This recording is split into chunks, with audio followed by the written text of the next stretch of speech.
we're going to show you how to install a zipper puller and slider onto an unconstructed zipper. So this is what we're going for. This was cut from the chain, and so we're working with about a 16-inch zipper. So to start, when you're cutting chain, you're able to take pretty strong shears and cut right over the metal. It finds the groove and cuts right off. And so essentially, if you're going, let's say, for a 12-inch zipper and we need to get down, you can cut right on through. And we're going to clean this up in the end. So to start, we are going to take the Buckleguy zipper tooth breaker here. This is a metal 6, so we're going to put this on the end. Take a heavy rawhide mallet, and we will continue to break the teeth down the chain. You want about an inch, anywhere from ½ inch to an inch of teeth off. And these, as we work our way down, these fall right out. So now that we've taken the teeth off, about an inch from either end, what we are going to do is we are going to look for the P. And let me show you what I mean by that. And so essentially what you've got here is you've got the shape of a P facing up. That is the way that we're going to run the puller. And so the puller we're going to install from here going up. Now this is a combi. It's a Riri two-way chain, meaning that we can run a puller going this direction and this direction. It's going to be a little bit smoother going with the P, but it is a two-way. So the way that I do it is I separate a bit, a couple of inches, and then I feed it here. Get it right up. I feed the little tube through. I even it out. Now, before I do this, I typically look to see which is on top. And this side was one on top, so that's the way that I'm going to start. So I bring it up. I cheat it in. I hold about ½ an inch for rigidity. And there we go. So this side is on the bottom. We've got it installed. So we've got the puller on. Next step, we're going to apply stoppers. So I'm going to take a bottom stop, metal 6 Riri bottom stopper. We've got it here. So 2 tools.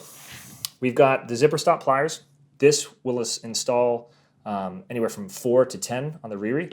If you don't have these, a regular pair of pliers. Now be careful. These are serrated. I don't recommend serrated. If you do have serrated, I recommend putting a piece of fabric. You can use a bit of the end of the fabric here on either end, or get a little piece of leather. And essentially what we do is we come over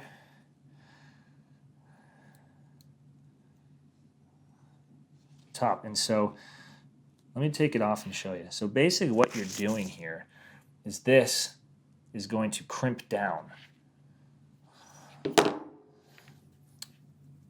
There's a little tube that runs through either end, and so it latches around that. So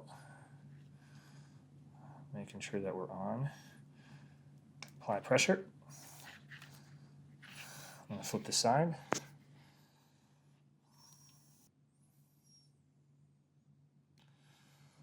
Pressure.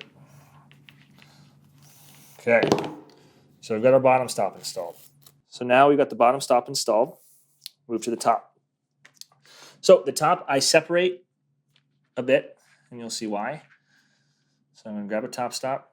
This allows us to get in on one side. So if you don't have these, like I said, regular set of pliers, come in from the opposite side and clamp down.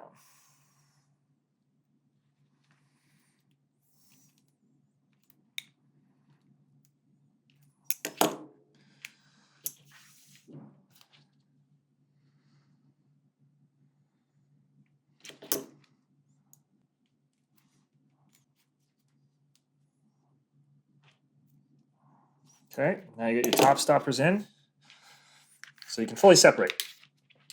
So this is a Riri Kobo slider, and so it's essentially got an open J hook. So what we can do is we can pick any number of pullers here. These are all pullers that we stock. Let's install this item here. And so what we do is this can fit right underneath. Again, a pair of pliers, or you can use some downward pressure with a hard poly mallet. So basically, straight down. We've closed that in there. There you have it. So that is how you construct a Riri zipper.